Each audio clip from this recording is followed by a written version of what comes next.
The Man with the Yin-Yang Eyes. Season 3. Episode 18.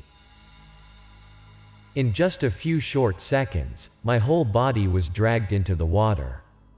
Through the clear water in front of me, I could see Big D's panicky expression.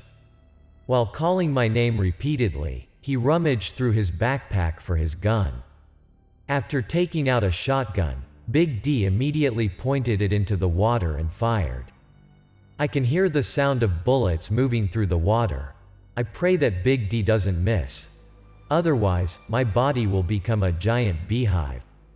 Can't blame Big D at this point either. If he doesn't, my chances of escaping are almost zero. After being dragged into the water, the damn snake quickly grabbed me. Big D's shots continued to shoot into the water, but the wise snake dragged me down quite deep, where the bullets would be blocked by the water, hardly able to hurt it. My whole body now only has the arm holding the knife to move freely. It was not easy to hold my breath underwater, but now my body is being squeezed by this snake. It seemed to know that too, so it didn't rush to attack me but only increased its grip. It became more and more challenging to hold onto the little air I could take in before being dragged into the water. Knowing that if I don't act quickly, I will suffocate in a few tens of seconds. Thinking that, so I used my free arm, swung the knife up, and slashed at the snake's body. Seeing me begin to attack, the snake did not wait any longer. It also began to attack me fiercely. Humans and beasts attacked back and forth a few times, until the last time, aiming for the right opportunity, I slashed hard at the head of the snake. The place I cut is the same slash I cut it last time. I know that the skin of this snake is very thick, and it is also resisted by the force of water. If it weren't for the old wound, it would be difficult to injure this monster. Being injured twice in the same place made the snake appear to be extremely painful. There was no other way. It had to let go of me. The snake immediately released my body and swam away, but it returned less than 3 seconds later. This is its territory, so it won't let go of its prey so quickly. After assessing the situation for a while, I calculated that if I remained in the water, I would not be an opponent for this snake, so I tried to find a way to swim to the surface. But my speed in the water can't be compared to that of a snake. Soon it was right behind me, while I was still quite a distance from the water. The incredible speed of this snake defeated all my efforts. As soon as I was less than a meter away, the snake opened its mouth full of hideous teeth and turned towards me. Fortunately, my body is flexible enough to avoid this attack. If not, indeed, Big D will only have to cut open this monster's stomach to see me again. 1 or 2 more attacks of the snake, but I still dodged it lightly. I took advantage of the opportunity and immediately took back the jungle knife still stuck on the snake's body. When I got the knife back, I didn't forget to press down hard and pull a line. The snake's wound more profound. The blood from its neck covered a wide area, but it still had no intention of giving up.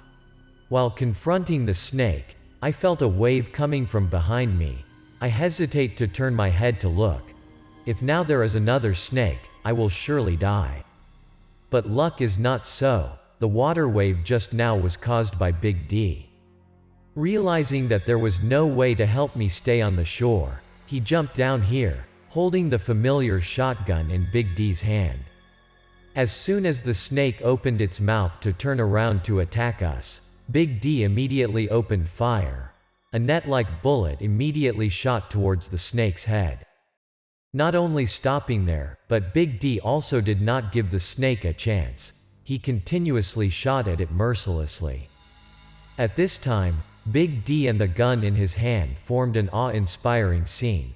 I thought these images could only happen in action movies. I never thought I'd see it with my own eyes one day. Although we were underwater, the bullets that were fired were blocked by the water, but with a distance of fewer than 2 meters, the snake never had a chance to escape. Continuous bullets bombarded the snake's body. This was the price for its stubbornness and aggression. By the time Big D stopped firing, the snake was also dead. Its body only jerked up a few times and then slowly sank. Blood from the wounds on its body also began to splatter, staining the vast area of water red. At this point, I couldn't take it anymore, and with Big D, I quickly came to the surface. As soon as I emerged from the water, I greedily took a few long breaths of air. As long as Big D showed up a little later, the one who lost his life wasn't the snake but me. After taking a few more breaths to regain our strength, Big D and I started swimming ashore. By this time, both were exhausted, neither could stand up. The two tried to cling to the grass next to the water's edge to not be swept away by the river water. After the temporary fatigue passed, Big D turned to me and said, "You're not hurt anywhere, are you? I was forced to shoot at you earlier. You know, a little hurt is better than lying in the belly of that hideous reptile." Hearing what Big D just said, I feel pleased. I said that if I put myself in Big D's shoes, I would do the same. So they both looked at each other and smiled. After crawling ashore, I immediately discovered that a fish was clinging to Big D's feet. At first, Big D thought he was injured while jumping into the water, so he didn't notice it. I immediately used the knife in my hand to push the fish off Big D's leg, both startled by its sharp teeth. In addition to the color, its shape is almost similar to the tigerfish in the Amazon River. While I was still paying attention to the fish constantly struggling on the ground, Big D's scream startled me. He told me to look down at the riverbed. I followed suit, and what I saw sent a chill down my spine. On the river now is the corpse of the snake we just killed. I don't understand why it popped up, but it's not the reason I'm terrified. What scared me so much was the fish surrounding the snake's carcass. With sharp teeth, they constantly wormed to tear the snake. I can't imagine what would have happened if we had disembarked a little later. Still not chilled out before the school of fish biting the snake's carcass, once again, Big D and I had to startle in surprise. The calm water surface suddenly rolled. The snake's body was also thrown out of the water. Until the carcass of the snake and the predatory fish fell, it was only then that we realized the new stranger had arrived. It was another snake, this one much bigger than the one we just killed. The appearance of the snake caused the carnivores to flee in panic. Not only do the fish eat meat, but Big D also can't believe his eyes. The snake that we just defeated was already classified as a rare giant. Still, now there was another even bigger one. Looking at the snake in front of me, I can only call it a monster, not a snake anymore. Not wanting to face such a scary thing, I dragged Big D and ran into the forest. I don't know what's in that forest. All I know is that I have to stay away from the river now, as far as possible. So I have a knife in my hand, aiming for the forest gaps to run. While running, I dragged Big D along. At this time, Big D also pointed the gun in his hand towards the new monster and fired. And indeed, the monster's name is well deserved for this snake. The powerful shot of the shotgun could not penetrate the snake's scales.